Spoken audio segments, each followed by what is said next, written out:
દિલીપ સંઘાણી દ્વારા ત્વરિત નિર્ણય લેવામાં આવેલો છે અને પીડિત દીકરીને કાયમી નોકરી આપવામાં આવશે। બનાવટી લેટરગાંઠમાં ફસાયેલ પાટીદાર દીકરીના મામલે અમરેલીના સામાજિક આગેવાનોએ સહકારી આગેવાન દિલીપ સંઘાણીને આ મુદ્દે રજૂઆત કરેલી હતી। અમરેલી જિલ્લા મધ્ય સહકારી બેંક પીડિત દીકરીને કાયમી નોકરી આપવા માટે વહારે આવેલ છે। અમરેલી જિલ્લા મધ્ય સહકારી બેંકના ચેરમેન દિલીપભાઈ સંઘાણી દ્વારા ત્વરિત નિર્ણય કરવામાં આવેલો છે। આજે મીટિંગ મળી અને બોર્ડમાં ઠરાવ પસાર કરી દેવામાં આવ્યો। જેલ મુક્તિ બાદ પીડિતા દીકરી ઈચ્છે તો અમરેલી જિલ્લા મધ્ય સહકારી બેંકમાં કાયમી નોકરી આપવાનો ઠરાવ પણ કરી દેવામાં આવ્યો। બેંકના તમામ ડિરેક્ટર્સ દ્વારા દિલીપભાઈ સંઘાણીના આ પ્રસ્તાવને વધાવી લેવામાં આવ્યો।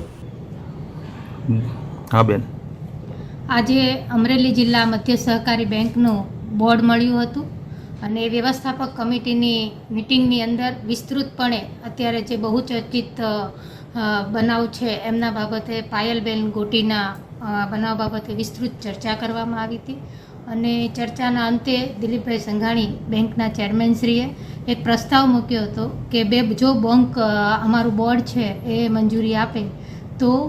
પાયલબેન છે એ એમની સાથે જે બનાવ બન્યો છે એમને પછી બહાર જે ડિપ્રેશનમાં આવી જાય અને બહાર આવ્યા પછી એમને સમાજમાં ફરી વખત પુનઃસ્થાપિત થવા માટે સ્વમાનભેર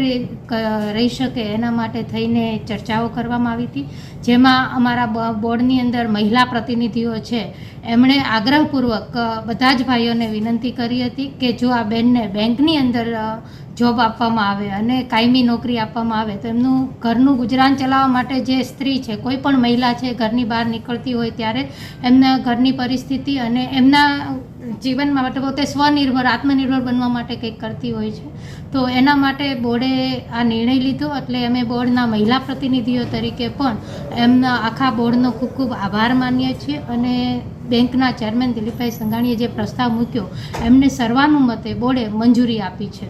એટલે બેનને હવે બેંકમાં જ નોકરીએ લઈ લેવામાં આવશે એવું નક્કી બેન માટે આમ તો એવી વાત થઈ હતી, સાહેબે એવી વાત કરી છે કે સંઘાણી સાહેબે કે ભાઈ બેનને કોઈ પણ સંસ્થામાં જે રીતે બેંક આજે પીપી સોચિત્રા સાહેબ હોય અને અલગ અલગ સમાજના આગેવાનો બધા ભેગા મળીને નિર્ણય કર્યો હતો કે ભાઈ દીકરી બહાર આવ્યા પછી જે ચર્ચાનો વિષય બન્યો છે અને એ દીકરી ફરી વખત ક્યાં જોબ કરશે, એમના ઘરના પરિસ્થિતિ પ્રમાણે એમને પુનઃસ્થાપન કરવા માટે શું કરવું એના માટેની ચર્ચાઓ થઈ હતી સમાજના આગેવાનો દ્વારા। તો એમાં એવી વાતો થઈ હતી કે ભાઈ અમરેલી જિલ્લાની અંદર મુખ્યત્વે 4 મોટી સંસ્થાઓ કહી શકાય।